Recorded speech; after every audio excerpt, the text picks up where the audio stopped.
প্রার্থনা কবিগুরু রবীন্দ্রনাথ ঠাকুর।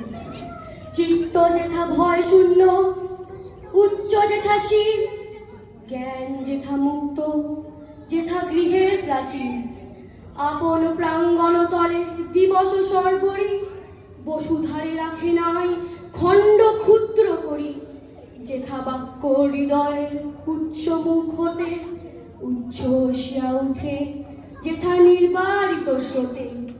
দেশে দেশে দিশে দিশে কর্মধারাধায় অজস্র সহস্রবিধ চরিতার্থতায়।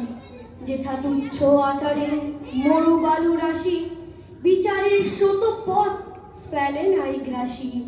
পৌর সেরে করেনি শতধা, নিত্য যেথা তুমি সর্বকর্ম চিন্তা।